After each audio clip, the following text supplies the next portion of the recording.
What's up, guys? It's your boy Goblins, and today we're talking about Smough. We're talking I am an executioner build guide. So why Smough essentially? Why Smough and his big fat ass set of armor? It's because he's got this big ass badass great hammer in. So everyone got mad at me because I didn't make him like a tanky Smough build, and that's actually why I called him I am an executioner, is because I know that it wasn't like max serious old school Dark Souls 1 poise like Smough build. It was rolly Smough. He looks like Sonic when he rolls. Like if you fast forward the clip of Smough rolling in Dark Souls 3, it's got this whole like Sonic vibe to it. Anyways, I didn't want to make a tanky Smough, and I wanted to be able to fast roll everything, because fat rolling in Dark Souls 3 is just not a good time. Like, I don't know, most people roll in this game, and if they don't roll, they have a shield, and I'm not gonna be fucking blocking with Smough's great hammer. So I apologize to all the Dark Souls purists that are like, I'll have you know that Smough never rolled in the boss fight, and he's way too fat to just, with the great hammer and armor, to even fucking roll. So like, not even close to accurate, dude. Yes, I know. I'm sorry, but this is like a viable way to play a full Smough build, and I'll get into the details when we talk about the gear and all that, because you kind of need to know those details to use this whole set plus the great hammer, because everything is really heavy. This is a fucking vitality build, dude. A vitality build. Who makes vitality builds? Not many people besides tanks or tanky type people. But even then, if you are going a tank build, you need like vitality, vigor. Anyways, not the point. We're talking about Smough, and I really like this hammer. I've always loved the design of Smough's armor and hammer, and I'm pretty stoked to have played around with it a little bit. It was a good time. It was a good time. Like, a lot of my videos are about talking about things that people don't think you can use in Dark Souls and show them as viable. You know what I mean? Like, I'm almost tempted to make like a monk build because I saw some dude today on Reddit who beat Nameless King with just the Isolus staff. He just like beat him. He didn't even use magic. He just literally fucking beat him down with the Isolus staff. So I'm like, you can make like a cool like little monk build. I don't know how viable that is. I don't know if I'll test it, but the fact that he did that in like New Game Plus, however, oh, too sick. Let's talk about the gear really quick. So Smough's great hammer, +4, obviously. I didn't have the Titanite slab to put into it at the time, but of course, you know, if you have Titanite slabs that you can use them for +5. I've been through that before. Then of course you got the full Smough sets. You got his helm, armor, gauntlets, leggings, all that good stuff. As you guys can see, all of this is very, very heavy armor, like 23.8, 9.7 for the gauntlets, 16.3 for the legs. Everything's very heavy on Smough's build. But then you got the hammer, which is also 24 points in weight and requires 45 strength to use, even with the one hand. You could probably two-hand it, but then you'd be missing out on damage because it scales off strength. So you might as well just go straight to 45 and force 4. Then you got your rings. So you got Havels Ring +2, Ring of Favor +2, Chloranthy Ring, and Lloyd's Shield Ring. I've talked about the Chloranthy Ring before, and I've mentioned that it's like not that worth it, but for a build like this, usually people say, you know, if you can use the Chloranthy Ring, it's worth it because you can squeeze out those few stamina points. With a build like this, it is worth it because everything on your character and everything you swing and everything is so fucking heavy. So you need just that little bit of nudge, a little bit of green, you know what I'm saying? Yeah. And then you got the Lloyd's Shield Ring, which once again, it's personal choice. You guys can swap that out for like Red Tearstone or Sword Ring or whatever else you'd like. Estus Ring. I don't know why you would, but like Ash Estus, like whatever you guys want to put as your 4th ring, do as you please. Sometimes people will actually use like the the Prisoner's Chain for this build because it increases vigor, endurance, and vitality, but you take more damage.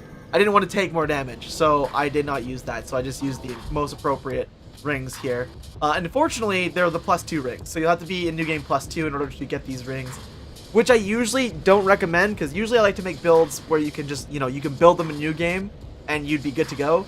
But unfortunately for this build, to make this all work viably at level 125, you need to have Havels Ring +2 and Ring of Favor +2. And once again, 125 for me, it feels like the meta. I've always assumed 125 is the meta. I've seen people at like 150, 190, so on and so forth. So whatever level you are, whatever, but I personally just go to 125, and that's why I need these rings, is for, you know, being able to wield all the armor, of course. So Havels Ring +2 increases maximum load, and Ring of Favor 2 +2 increases HP, stamina, and maximum equip load as well. Both very helpful, both very necessary for my stat layout and everything.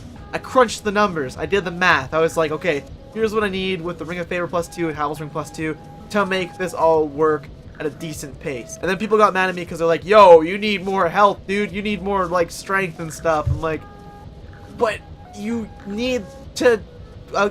once again, the equip load plus I don't want to fat roll, you know, like all that good stuff. So just some things that went into it. So yeah, and that is why I use it, because Havels Ring +2 and Ring of Favor +2 equal the exact like equip load approximately that you would need. As you can see, I'm at 69.7 to wield all of this armor and roll around and not fat roll anywhere, which is why I have my vitality rate at 63.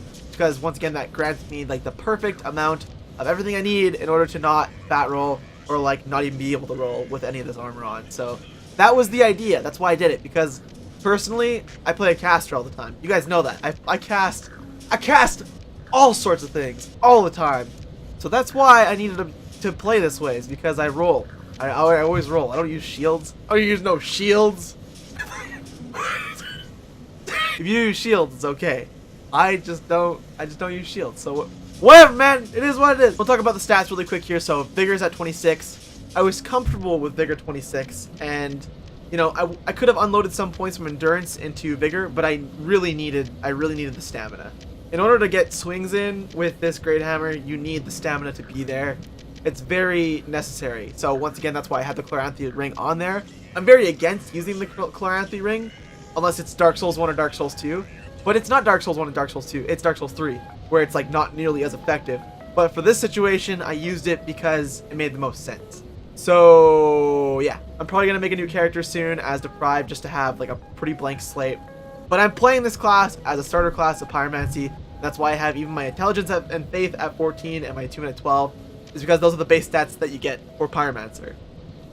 My Endurance is at 24, my Vitality of course at 63, because that is an ideal amount to wear the rings that I need, as well as all the armor to achieve this build. Now once again, my strength is at 45 because that is the minimal requirement for wielding the Great Hammer if you want to wield it one-handed.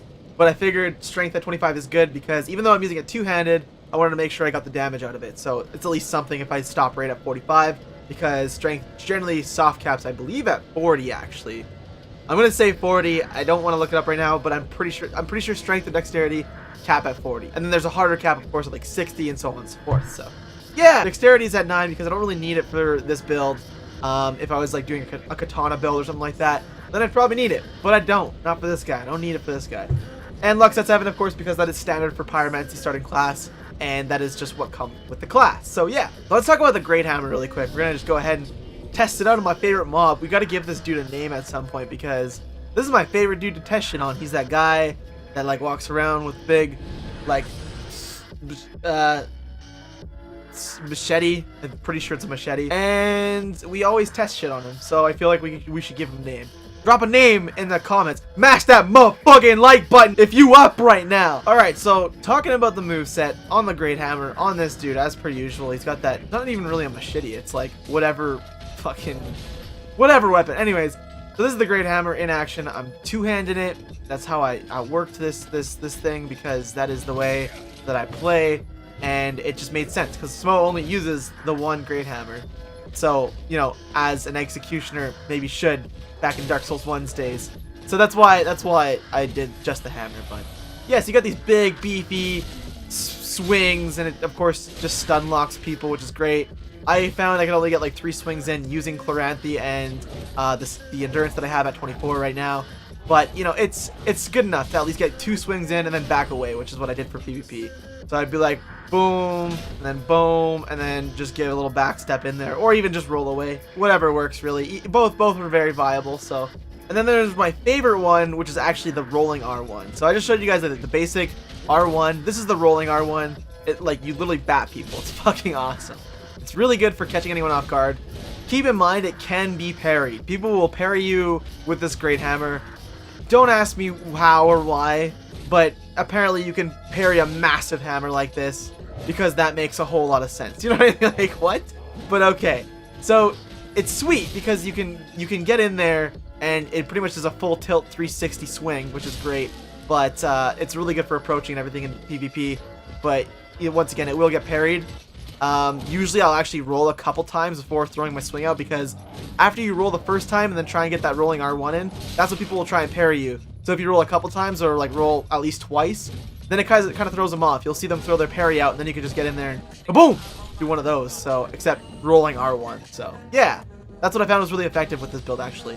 So you'd approach with the rolling R1, get your roll in, give him one of these, then you do a little dance around, you just kind of get in there, approach, rolling R1, so on and so forth, and that's how it's done with the Smough build. That's how you approach with the Smough build. That's how you approach with the Great Hammer. You know what I'm saying? Now there's also the actual running R1, which is one of these as well. Doesn't really have the widest degree of what it can hit, but as long as you have your target in front of you or can kind of dance around them and guess where they are, the running R1's really helpful with this as well, I find. Once again, most likely can get parried if the rolling R1 can, but you can just get that extra swing in there.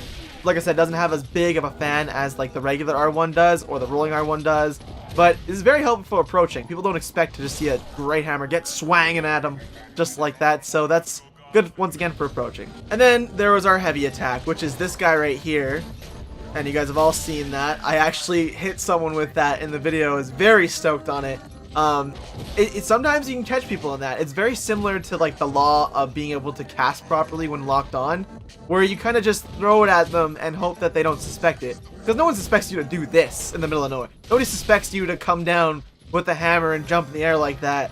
Because people just don't do that. People don't think it's that effective in PvP, but then when you actually whip it out, it's very effective. So yeah, definitely throw that out whenever you can because it's pretty helpful. It also can be charged, which can deal like 200 points more damage if you completely charge it up just like so. And you get that hyper armor, of course, as well, like I just showed there. But you can charge it up, and you're going to deal more damage, which is great. And kablat! 854 on that guy as I came down with the hammer. So yeah, it's not a bad charging attack, and just don't get backstabbed. So that's another thing with that attack, is that it really leaves you open for being backstabbed. Do it and then roll away, because once again, whoever you're fighting, depending on who you're fighting, they're going to go in for a backstab. There was a couple times where I was backstabbed. I'm not going to lie. Learning this build, I was backstabbed a few times, so yeah. Then you guys got the running R2, which is pretty helpful as well. You know, you can get in there with this running R2. You can also be backstabbed, once again, very easily with the running R2, so be very careful.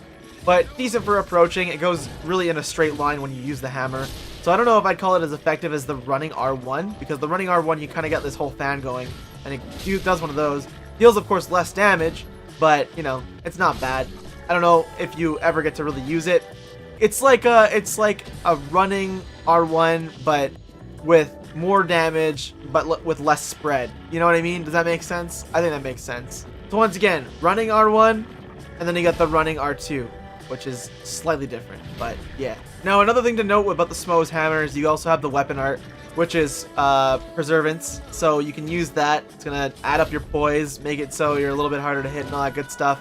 And you can take a little bit more damage, which is nice. I should have probably honestly used this a little bit more. It's just kind of like, it's like steady chant. You don't really know if you're going to be able to use it when you use it, like, ever. Because if you're dueling, you're kind of thinking in the moment. You're never going to just, like, sit there and be like, oh yeah, by the way, should use that. But some people might, and that's probably really effective for them. But I find I just don't have the chance to use it. I never just sit there and go, alright, more damage. Like, I've seen people do that with, like, fist weapons and whatnot. But honestly, I would rather just duel out the duel. But it actually does save quite a bit of damage absorption. Let's just go ahead and test that really quick. I just saw that actually go down. So let's just do that. And then this is what it looks like when we normally get hit. Okay, so that's like some damage, right? That's, you know, half a quarter or whatever. And then you got the Preservance. We're going to let Big Boy over here. Come on here, go on. Get us in. Yeah. Oh, yeah. Was that about the same? I don't know. I feel like I absorbed more within that last second there before. Let's just go and let's hit me one more time. Come on. Okay. It's based off his attack, but it does kind of help with damage absorption. I don't know. Like, that's why I was using the shield ring too, is because I was trying not to get hit. I figured if I can roll from everything, which I usually do as a caster, then I can do the same thing with Smough here, and that's why I wanted to roll everywhere, because it just that's how I play. I play when I dodge everything, and it makes sense. So yeah, it's kind of what it looks like when you put it all together. But that is how to build the Smough build. Yeah. So if you too want to be the executioner, you can do the same thing here. So we're gonna just pretend this is a PvP dude. I'm gonna run in there with my approach with the running R1 and completely miss it. No big deal. Let's just get him with the hammer. He's doing shit. He's too busy being distracted by whatever he's doing. And then we just kind of stand here for a second and throw him off and just toss him. Swang. Just start swanging. Oh god. No stamina. This is a bad example. I'm sorry. This is an awful example. Just you wait. We're gonna get in here after he's done swinging. We got full stamina now, so just go, and then just give him, there you go, dead, boom, dark spirit destroyed, yeah. So usually I try and finish these videos off with a PvP battle. I know you guys really like that, but PSN's down today. There's an update or something coming, so I don't know, it's maintenance, and that shit, fuck, I was like, yeah, I'm gonna do it on my day off, and today's my day off, so we're making the build guide. But then PSN's down! So I apologize for no build to finish this video off, guys. But that is how you build the Executioner, aka Smough. And that is kind of the mindset that went behind it for making this build. So I hope that was at least kind of helpful in explaining why I did things the way I did in that build video. And I hope that gives you some insight into building your own Smough build. So that's everything I have to talk about today, guys. As I always say, drop a like for your boy, Goblins. And I'll be back here with more Dark Souls content, or kind of whatever I'm working on at the time, content, whatever you guys want, and whatever I make. You know, and a couple of you guys have been asking me about the patch notes. I know there's been a patch that came out as like a regulation version update. The DLC hype completely like eliminated anyone from touching any of the patch notes from, I think what it is, 1.11, I think. I'm not 100% sure. So I apologize for not doing any patch notes. I just don't have the amount of detail that I like to have for my patch note videos to do a video like that. People aren't like doing anything with that. And I never tested anything before the last patch, so I was hoping I could research and do some stuff, so. But unfortunately, I cannot right now, as far as I know. With that being said and done, take it easy, guys. Have a general good, and I'll talk to you guys later. Peace out!